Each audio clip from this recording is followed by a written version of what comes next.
राम राम जी, सभी को कैसे हो आप? सब आशा करता हूँ सब अच्छे होंगे। भैया ब्रीडरों की आज की सबसे बड़ी समस्या क्या है? आपका 30-35 दिन का बच्चा गोलू मोलू नहीं होता, कमज़ोर होता है। बहुत सारे ब्रीडर तो जल्लाद होते हैं भैया, हमारे साथ तो हो चुका, हमने देखा है। ठीक है, कुत्तों को भी कुछ नहीं खिलाते और बच्चों को भी नहीं कुछ खिलाते, और रेट रहेगा बहुत महंगा, और बिकते भी उन्हीं के हैं।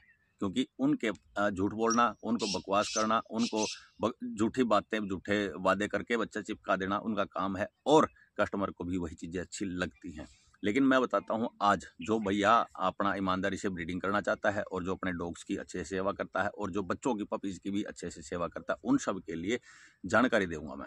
ठीक है, सबसे पहले आजोड़ के रिक्वेस्ट है, अपने चैनल को सब्सक्राइब कर लो, पेज को फॉलो, वीडियो को शेयर कर देना, पसंद आए तो एक एक लाइक।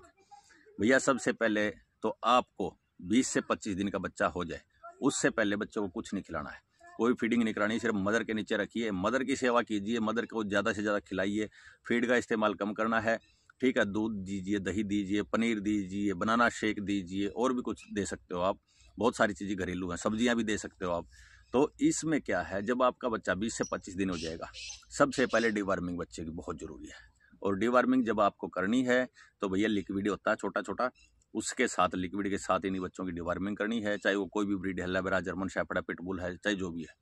उसके बाद जैसे बच्चा आपका, फिर डिवार्मिंग जो करोगे वेट के हिसाब से डिवार्मिंग करनी है, क्योंकि बगैर वेट के करोगे, जैसे मान के चलो ओवरडोज हो गया ही, तो भैया लीवर भी इफेक्ट हो सकता है 100%, और बच्चा मर भी सकता है, इसमें ये कंडीशन होती है।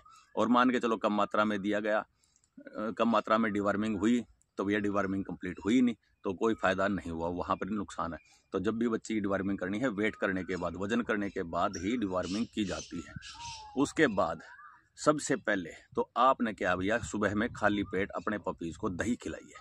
दही एक औषधि है, आपको पता है, पूरी जानकारी इसके बारे में पूरे हिंदुस्तान को पता है, बहुत बारीकी से पता है। छोटी छोटी चीज़ें होती है इसके अंदर, मल्टीविटामिन, कैल्शियम, मिनरल, सब कुछ होता है भैया इसके अंदर, भरपूर होता है सब कुछ, कोई कमी नहीं रहती है। सुबह में आपने ये खिला दिया, फिर आ जाइए आप 10-11 बजे के करीबन, क्योंकि बच्चे को 3 से 4 घंटे का गैप जरूरी देना है खाने के बीच में, क्योंकि भैया ज़्यादा ठूस ठूस के खिलाओगे तो पिछला पचेगा नहीं, पिछला पचेगा नहीं तो भैया प्रॉब्लम उसको हो जाएगी, या तो फारा बन जाएगा, पेट में गैस बन जाएगी, या फूड पॉइजन भी हो जाता है।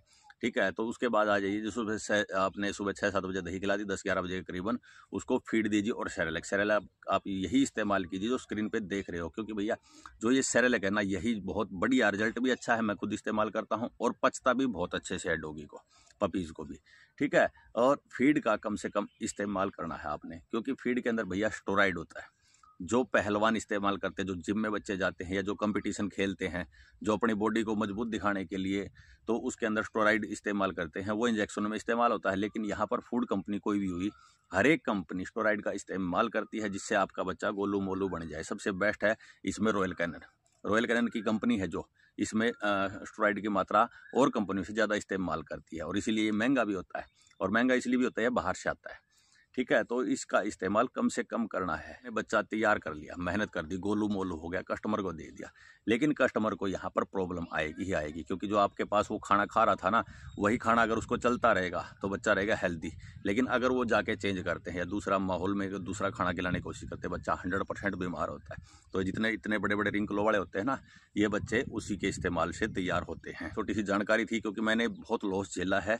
मैं जब मेरे को कोई समझाने वाला नहीं था, मैंने बहुत सारी बारीकी से इनके ऊपर रिसर्च करी, मैंने देखा, तो मैंने आखिर में यही पाया कि भैया मेरा लॉस सिर्फ फीडिंग की वजह से हुआ है। सुबह में आपने अपने हर पपीज को दही देनी होती है, 5 बजे, 6 बजे, 7 बजे, जितने मर्जी टाइम। उसके बाद 10-11 बजे, 11:30 बजे तक आ जाओ।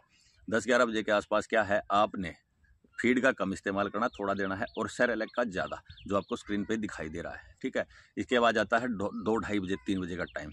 उस टाइम में आप बच्चे को बनाना शेक का इस्तेमाल कर सकते हो, बनाना शेक पिलाइए। ठीक है, बच्चों की मात्रा के अनुसार आप बनाना शेक का इस्तेमाल कर सकते हो। इसके बाद आ जाता है भैया जी शाम को 6-7 बजे या 8 बजे ले लीजिए, तो 6-7-8 बजे जो है, उस टाइम पे आप पनीर का भी इस्तेमाल कर सकते हो, या सेरेलैक और फीड का इस्तेमाल करके उसके अंदर 1-2 अंडा भी मिला सकते हो। 20 से 25 दिन के बच्चे की ये प्रोसेस आप चालू कर दीजिए। हाँ, लेकिन जिस टाइम में आप दही बच्चे को दे रहे हो, उस टाइम पे कम से कम भी 3 घंटे तक माँ के नीचे ना लगाएं, और 3 घंटे के बाद आपने इस्तेमाल करना है। जितनी बार भी दूसरे प्रोसेस फीड इस्तेमाल कर रहे हो, या बनाना शेक या कुछ भी, उसके साथ साथ माँ के नीचे भी उन बच्चों को लगा के और सुला दीजिए। आपके बच्चे हैवी क्वालिटी के और सुंदर पैदा होंगे। ये मैंने खुद के तजुर्बे आजमाए हुए हैं, मैं खुद इस्तेमाल ये सब चीज़ें करता रहा हूँ, है ना। तो आशा करता हूँ आप सबको भी ये चीज़ें समझ में आई होंगी, आप सबको भी अच्छी लगी होंगी। तो इस तरीके से आपको ये है देसी सिस्टम है, कोई अलग से खिलाने की ज़रूरत नहीं है, ना कोई मतलब जैसे मान के चलो फीड ज़्यादा खर्चा नहीं उठाने की ज़रूरत है, ये घर का है नॉर्मली सारी चीज़ें। तो कैसी लगी वीडियो आप सबको कमेंट बॉक्स में ज़रूर बतानी है, और चैनल को सब्सक्राइब कर लीजिए, पेज को फॉलो, वीडियो को शेयर कर देना, पसंद है तो एक लाइक, फिर अच्छी जानकारी लेके आएंगे सबके लिए।